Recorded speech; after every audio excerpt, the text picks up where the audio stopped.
Good afternoon, madam. How are you all today? I'm fine, thank you. How are you, madam?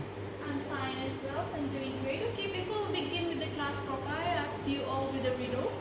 Okay, and Okay. it goes like this. What has keys but can't open locks?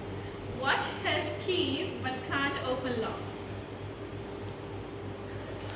Success. Sorry, that's the wrong answer. The correct answer is piano. Okay. Okay. So before I begin, I believe I had told you 2 days earlier to complete the notes on varieties of English. Today we will be focusing on the language of religion, which is our last register to focus on. Okay? Okay, madam.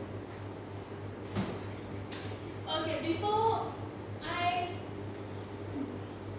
delve into the lesson, here's a lesson outcome for you all. At the end of the lesson, students must be able to review the features of language of religion and identify the features from the sample which is presented to them. Okay?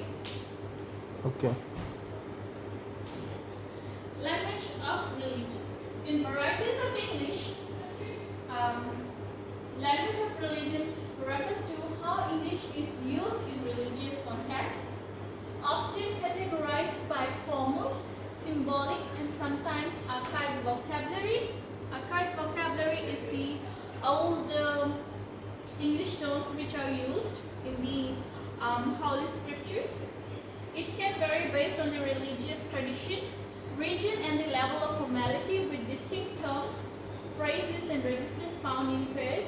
Sermons are the speech which is usually given out by the priest, okay, during part of service as well. Okay, so this variety reflects how religious English adapts to different cultures, languages, and modern communication needs. Language of religion. This variety can be formal and informal depending on the context in which it is being used. For example, in church, it can be formal, while in small group discussion, it can be informal, or when we are offering our prayers to God, it can be formal, sometimes informal as well. The purpose of language of religion is mainly to persuade who the audience, to make them believe that yes, God is there to listen to the prayers as well. Sometimes to convince a special or general audience. Okay, this can be done in service, in church services. Okay, in which the audience is being convinced while referring to the scriptures of the holy text. And it is also to inform or command depending on the context, right? It can inform or command the audience to, yes, believe and to take more interest in knowing their religion as well. Okay? The mode, it can be written and as well as spoken. Sometimes it can be spontaneous. Okay? The source, the written sources for this register are mainly from the religious texts and books. The spoken version may appear in sermons, which is in church service, religious meetings, or when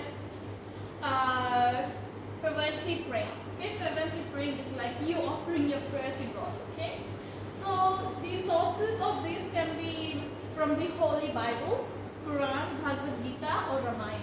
Okay. The tone for the language of religion can be commanding or authoritative. Commanding, telling the audience to, okay, I command you to do this or that.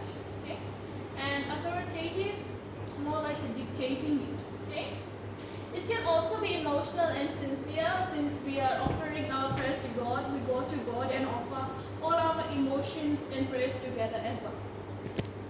It can be persuasive and formal. Okay, most of the time it depends on the context it is being used. Then we can state that it is persuasive, formal, or informal. Okay. Okay, madam. Okay. So there are 70 linguistic features of language of religion. Let's look at the first one, direct address, when entities are being spoken to directly. Okay, like I am offering my prayer to God directly, right? I don't need a person or a second or third person to pray on behalf of me, okay? It's like a direct address to God. Capitalization of deity is referring to God or goddess. When the name or the pronouns of gods begins with a capital letter to show respect, relevance for deity, okay? Archaic language, Old English, which adds dignity and nobility to an extract. Entities, the placing of a sentence or one of its parts against another, which is opposed to form a balanced contrast of ideas as in give me liberty or give me that. Number 5, symbolism, the use of religious symbols to enhance imagery. Number 6, it's metaphor, the use of direct comparison to enhance and enrich understanding. Simile, the use of like and as in comparison to enhance and enrich the understanding of the text. Moving on to number 8, we have hyperbole. Obvious and intentional exaggeration or overstatement for dramatic effect. Personification bestowing human qualities or inanimate or non-human objects used to enhance and enrich understanding of the text. Allusion, an implied or direct reference to something or someone in society. History, etc. Paradox, a statement that appears to be self-contradictory but may actually be true. You sometimes have to be cruel to be kind. That is true. Religious jargons, words and phrases or idioms which are peculiar to the language of religion, they give language a formal tone. Inverted word order or inversion, they stress the ideas which have been placed first where they are not formally found in the usual sentences, never know, shall be meant. Repetition, word, phrases or structures are repeated for emphasis or to build up a dramatic climax. Okay. For repetition, for sometimes when we go in prayers, we see that the priest is continuously repeating something that he's trying to make sense. Okay, something he wants to raise as a valid point, right? He will continuously repeat something about it.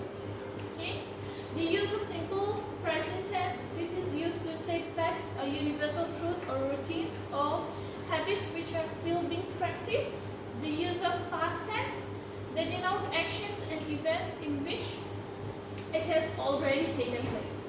And the use of future tense to indicate consequences and prediction. Simple present tense is mainly used in the prayer, in which we are offering prayer to God. The past tense and future tense are more likely to denote something that have taken place or the consequences or the predictions to be made for the future.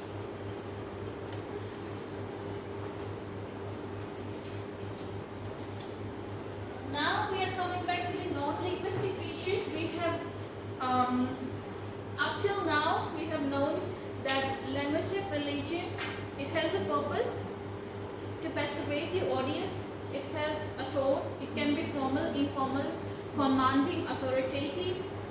The tone, likewise.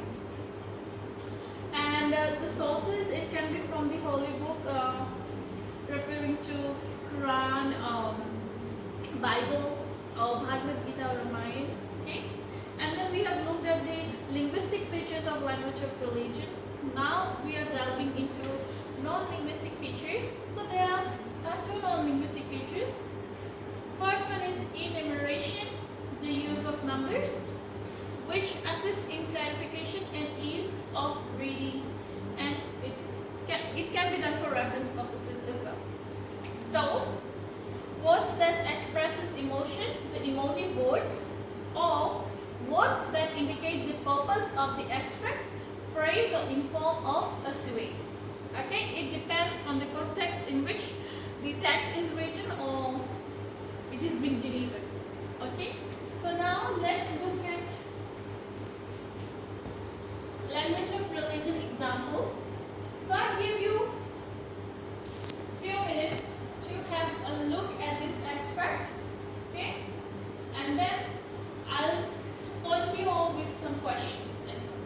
Okay, madam. Lord, help me to hear you saying, I am your hope, all over the other voice. Lord, your word says you will be hope, so I am running to you with both hands stretched out in praise. Fill me up with hope and give me the reminder today that hope is an unbreakable anchor lifeline. God, you know those things in my heart that I barely dare to hope for today. I give them to you, I trust them to you, and ask that you became because I know that you can do more than I would ever ask and imagine. Verse 33 or 20. God, you are my hope and I trust you. Amen.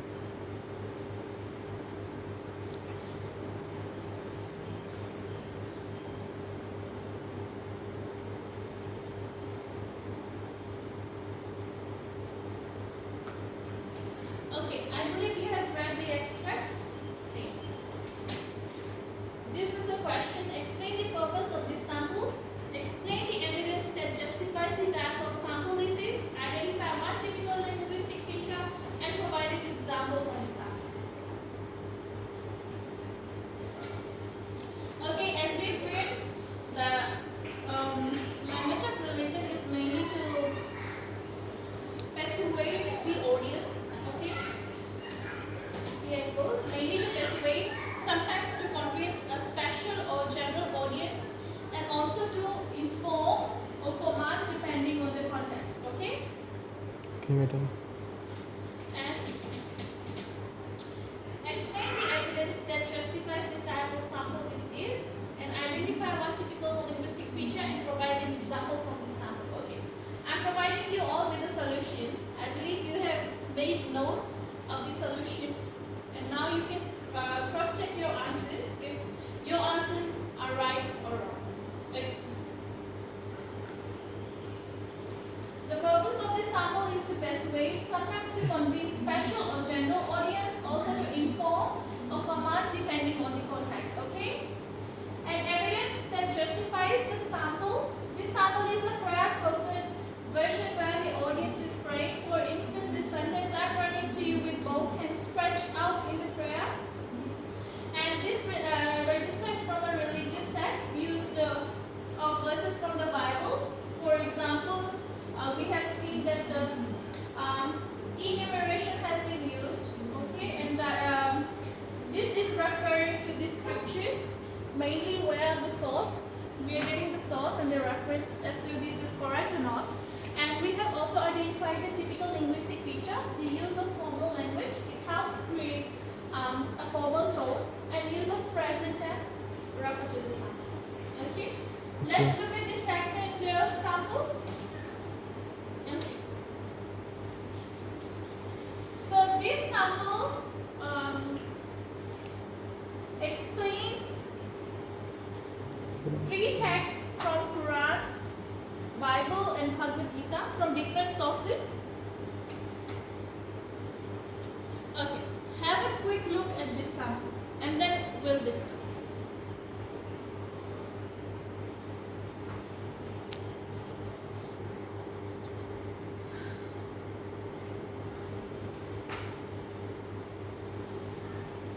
Done, madam. Okay.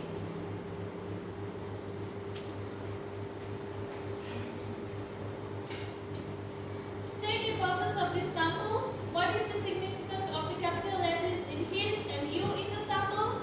Explain the reason for the use of archaic words in the sample. And name one typical linguistic feature not already mentioned but it's found in the sample and give an example.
No, Do madam. you want me to clear your doubts if you have anything? All good.